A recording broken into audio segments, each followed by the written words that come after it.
Shalom dan selamat malam bagi kita. Puji Tuhan, kita boleh kembali berjumpa dalam program Before You Sleep. Dan biar kiranya kebenaran firman Tuhan tetap menjadi pegangan dalam kehidupan kita.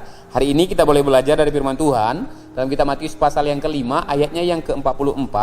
Mari kita baca secara bersama-sama. 1, 2, 3. Tetapi aku berkata kepadamu, kasihilah musuhmu dan berdoalah bagi mereka yang menganiaya kamu. Sekali lagi kita baca. Tetapi aku berkata kepadamu, kasihilah musuhmu dan berdoalah bagi mereka yang menganiaya kamu. Nah, saya ambil temanya adalah mengasihi musuh.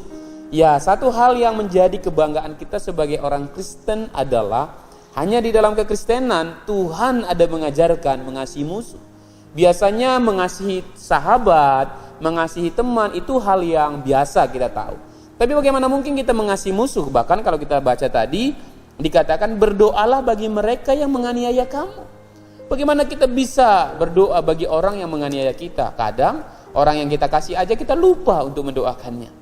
Tapi kalau kita belajar Bapak Ibu, kalau kita lihat dalam perjanjian lama, salah satu nabi di perjanjian lama pernah melakukan hal ini. Siapakah dia? Yaitu Elisa. Ketika Elisa berjumpa dengan tentara yang mau menyerang Israel Yehuda, makanya apa yang dilakukan Elisa?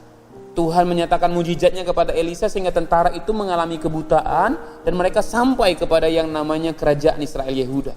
Dan ketika mereka sampai di sana, apa yang dilakukan Elisa? Elisa memberi mereka makan. Elisa memberikan jamuan yang terbaik kepada mereka. Hal itu menjadi satu yang sangat berbeda sekali daripada peristiwa yang pernah terjadi. Biasanya bangsa Israel, baik itu kerajaan Israel ataupun Yehuda, ketika berperang, mereka akan menumpas, mengandalkan namanya peperangan mereka, dan Tuhan terus juga menyertai mereka. Tapi pada masa Elisa ada yang berbeda, yaitu Elisa memberkati musuh-musuhnya. Dan tahukah apa yang terjadi? Musuh-musuh itu kembali ke daerahnya dan tidak pernah datang kembali. Nah, ini juga pernah dilakukan Tuhan Yesus ketika Tuhan Yesus disalibkan. Dia berkata, "Ya Bapa, ampunilah mereka, sebab mereka tidak tahu apa yang mereka perbuat."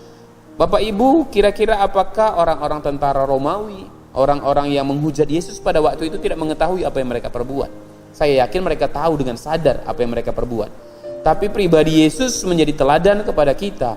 Kita boleh mengampuni orang yang bersalah kepada kita dan memberkati mereka. Saya tidak tahu apa penderitaan yang pernah orang lain perbuat kepada Bapak Ibu Saudara sekalian, tapi saya tahu ketika kita menyadari kasih Kristus, kita akan dimampukan untuk melepaskan pengampunan.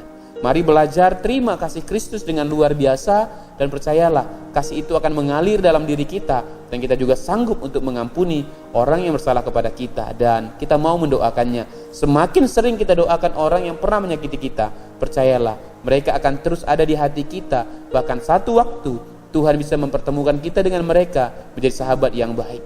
Percaya pemeliharaan Tuhan bagi kita, dan percaya Tuhan tahu yang kita alami hari-hari ini. Tuhan Yesus memberkati. Shalom dan selamat malam.